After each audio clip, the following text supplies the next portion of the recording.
শুধু কাপড় ব্যাপার নয়, মদ, জুয়া, তারিফ, নারীদের সম্মান, এমন করে সমস্ত কিছু আইয়ানে জাহেলিয়াতে বলা হয়েছে যে জাহেলিয়াতের চরম পর্যায়ে গিয়ে পৌঁছে গিয়েছিল।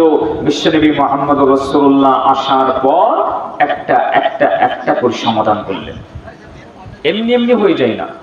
এই যে টুপি পরে এই যে সুন্দরভাবে আমরা বিশৃঙ্খল নয়, একেবারে মানে শান্ত শিষ্টভাবে বসে আছে, এটা কাদের সুন্নাত? এটা সাহাবা হুজুরদের সুন্নাত। জোরে বলুন না সুবহানাল্লাহ। এটা আওয়াজ দিয়ে বলুন না সুবহানাল্লাহ। এই পিছনের যুবকেরা একটু জোরে বলো সুবহানাল্লাহ। এটা আপনি হয় না। আমরা বসতে দেখেছি আমাদের চাচা, আমাদের পীর মাশায়েখ, আমাদের উপরের ব্যাংকের মানুষদেরকে যেইভাবে সম্মানার্থে আদব করে বসা, এটা আমরা শিখেছি মুরব্বিদের থেকে, মাশায়েখদের থেকে। তানারা শিখেছেন তানাদের মাশায়েখ থেকে। এই পর্যন্ত গিয়ে গিয়ে গিয়ে গিয়ে সাহাবা হুজুর পর্যন্ত থেকে গেছেন। সাহাবা হুজুররা এভাবে হুজুরের সামনে সুন্দরভাবে আদবের সঙ্গে একেবারে নরমতার সঙ্গে বসে থাকতেন। যদি বলুন না সুবহানাল্লাহ। কে শিখিয়েছেন? সাহাবা হুজুরদের হুজুর পাক সাল্লাল্লাহু আলাইহি ওয়াসাল্লাম শিখিয়েছেন। মসজিদে নববীতে সাহাবা হুজুররা কেউ কেউ পা লম্বা করে বসে থাকতেন, কেউ কেউ এমন করে হাঁটু উগড়ে বসে থাকতেন, কেউ কেউ এমন করে পা ছড়িয়ে বসে থাকতেন। আল্লাহ নবী বেদিন বেদিন গ্রামের মানুষদেরকে ডেকে ডেকে মসজিদে নববীতে শিক্ষা দিতে লাগলেন। এ আমার সাহাবারা, তোমরা মসজিদে যখন বসিবে, তোমরা মাহফিলে যখন বসিবে, তোমরা মাহফিলের আদব সম্মানটা রক্ষা করিবে, জায়গাটা প্রশস্ত করিবে।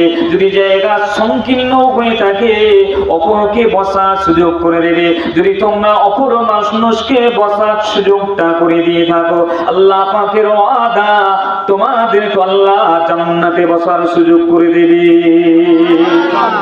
আরো জোরে বলো সুবহানাল্লাহ। শিক্ষা দিয়েছিলেন হুজুর সাহাবাদের। শুধু সুন্নত এটা নয়, এই যে আদবের সঙ্গে বসা, তাজিমের সঙ্গে থাকা, এটাও একটা হুজুরের সুন্নাত, সাহাবা হুজুরদের সুন্নাত, হুজুরের শিক্ষা দেওয়া। এই বাংলার জমিনে মাহফিল আমাদের কে শিখেছে? এই মাহফিল তৈরি করেছিলেন মুজাদ্দিদুল জামান আমিরে শরিয়াত আলা হযরত দাদা হুজুর পীর কেবলা রাহমাতুল্লাহ আলাইহি। জোরে বলুন না সুবহানাল্লাহ। এই বাংলার জমিনে দাদা হুজুরের পূর্বে এইভাবে মাহফিল কেউ করেনি। তেনার তৈরি করার উদ্দেশ্য কি ছিল? আজকে তো আমরা জলসা দিচ্ছি, মাহফিল করছি, এক একটা মানুষের, এক একটা বক্তার, এক একটা গ্রামের মানুষের এক একটা নিয়ত। কিন্তু দাদা হুজুর কেন তৈরি করেছিল এটা জানার প্রয়োজন আছে, বিশেষ করে যারা জলসা দিই, জলসা করি। মুজাদ্দিদে জামান দাদা হুজুর পীর কেবলা রাহমাতুল্লাহ আলাইহি এই মাহফিল বাংলার জমিনে শুরু করেছিলেন দুটো উদ্দেশ্য। নাম্বার 1, দাদা হুজুর কেবলা রাহমাতুল্লাহ আলাইহি বললেন, এই মাহফিল আমি আবু বকর তৈরি করছি যারা মাদ্রাসায় শিক্ষা অর্জন করতে পারে না, হাদিস কোরআন পড়া হয় না, এমন করে ইলমে তাসাউফের শিক্ষা অর্জন করতে পারে না, ফিকহ মাসলা মাসাইল জানতে পারে না, কোরআন শিখতে পারে না, তারা মাহফিলে এসে বসবে। আলিমে হাক্কানিরা কোরআন ও হাদিস থেকে, ইজমা কিয়াস থেকে আলোচনা করবে। যারা শুনবে তারা আলেম তৈরি হয়ে বাড়িতে চলে যাবে। যদি বলুন সুবহানাল্লাহ। একসাথে বলবেন না সুবহানাল্লাহ। এটা হলো দাদা হুজুরের নাম্বার 1 নিয়ত ছিল।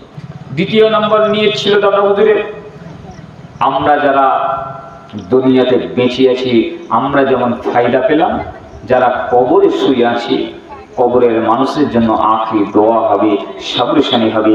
আল্লাহ পাক এই মাহফিলের ওসিলায় তাদের কবরের আযাব গুলো মাফ করে দেবে। জোরে বলুন সুবহানাল্লাহ। আস্তে করে হচ্ছে, জোরে বলবেন না সুবহানাল্লাহ। আরো জোরে বলুন। এই কাটরা এলাকার যুবকেরা, আমার হাওড়া জেলার মানুষেরা যারা এখন কবরে শুয়ে আছে, তাদের তো নসিবটা অনেক ভালো, তাদের তো নসিবটা অনেক ভালো। আমরা বসে বসে মাহফিল করছি, আমরা দোয়া করব, আমরা তাদের জন্য দোয়া করব। আল্লাহ পাক যদি কবুল করেন, এই দোয়ার ওসিলা করে তাদের কবরের আযাবকে আল্লাহ মাফ করে দেবে। ও যুবক ছেলেরা, কিন্তু আগামী দিন এমন একটা সময় আসে, আগামী দিন এমন একটা মুহূর্ত আসে, আপনার আমার জন্য কেউ মাহফিল করবে কি জানি না, আপনার আমার জন্য কেউ দোয়া চাইবে কি জানি না, আপনার আমার জন্য কেউ জানাজা পড়ে হাত দুটো তুলে আল্লাহর দরবারে দোয়া চাইবে কি জানি না।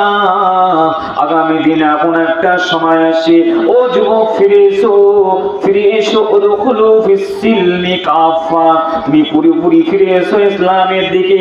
আদা ইসলামে থেকে, আদা ইসলামের বাইরে থেকে কোনো ফায়দা পাবেন না। আপনি ফিরে আসুন ইসলামে পুরোপুরি ভাবে।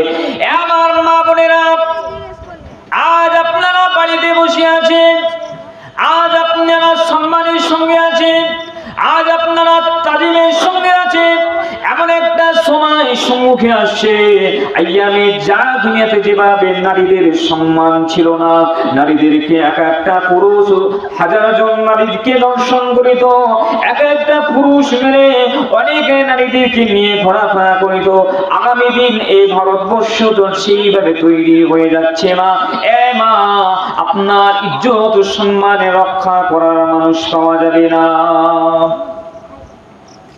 আস্তে আস্তে প্রেক্ষাপট তৈরি হচ্ছে। আপনি আমি জানি না, কিন্তু একদল মানুষ আমাদেরকে আপনাদেরকে শেষ করার জন্য তারা তৈরি হয়ে গেছে। আমি ওপেন মাইকে বলছি, আপনি জানেন না গাজওয়াতুল হিন্দের ঘন্টা বেজে গেছে। আমার বাবাজিরা, আল্লাহর নবী ওই আইয়ামে জাহিলিয়াতের যুগের পর যে সমস্ত মানুষদেরকে ইসলামের ছায়াতলে আনলেন, যারা ইসলামের ছায়াতলে আসলেন না, দুটো চরিত্র হাদিসের ইবারতের মধ্যে দিয়ে দেওয়া হয়েছে।